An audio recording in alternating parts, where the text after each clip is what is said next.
Okay, so let's talk a little bit about the overview of collection development. So really, let's define what information resource development is, slash collection development, slash materials management, slash information resource management.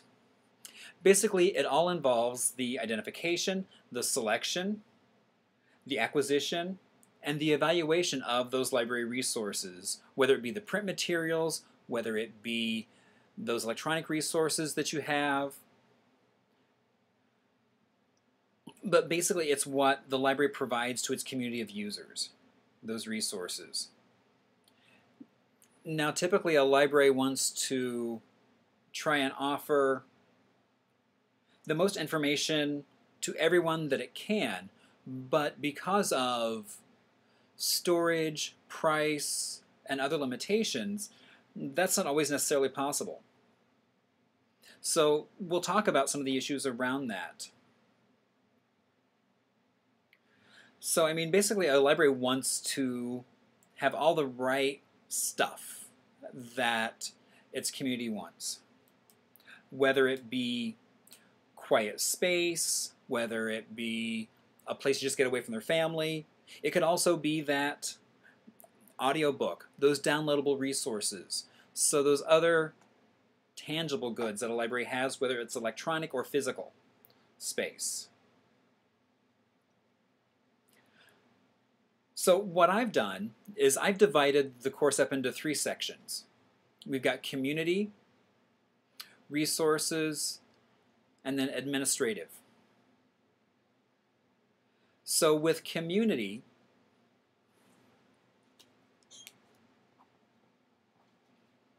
we're really looking at that needs assessment. How do you figure out what your community of users is looking for your collection? Also talk about intellectual freedom. So basically, because you're serving a community, not all of them will agree that everything is necessary. So we'll talk a little bit about how do you handle that? What are the options? So then we take a look at resources. So basically, that is the physical or the material. So what we're looking is that selection is how do you actually go about selecting, once you know what the consumer wants out of your collection, how do you go about selecting that and trying to match what they're looking for? We'll also look at gift or donations because every library gets gifts and donations. We'll talk a little bit about the whole process of how do you handle that, but also being aware that sometimes people come with certain expectations of if they give a gift to the library, they want something to happen to it. And so we'll talk a little bit about how to handle that. Now there's also the deselection, which I think is probably one of the most controversial pieces of collection development. And that's really culling through a collection and taking out those items that are no longer needed by the community. And that can be a very sticky wicket. So we'll talk a lot about that. And then also the preservation of how do you choose what to save? Is it worth it? Is it worth all this extra money to save a paperback when the paperback's only $4? I mean, we'll talk about various levels of preservation and how you can handle that. So then you've also got the administrative side. And that's where you really look at acquisitions, which is how do you acquire what you're looking for. So you've selected it, and how do you actually, I mean, the billing, the price, how does that actually happen?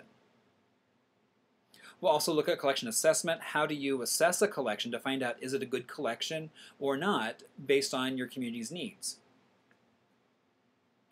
So we'll also talk about a collection development policy because we know you can't have a collection that encompasses everything because that just is not feasible in this day and age because of space or fiscal restrictions. So we'll talk about a policy and how it can help you target your collection to meet your demands of your community. We'll also talk about strategic planning, which really ties back into that needs assessment from the community. But how do you get the collection development policy integrated into the entire organization or the library? And we'll also talk some about budget, because that really does impact what you're able to do and how do you want to do it. Here I'm hoping that we can also have interviews from a variety of places that may take different points of view on different topics.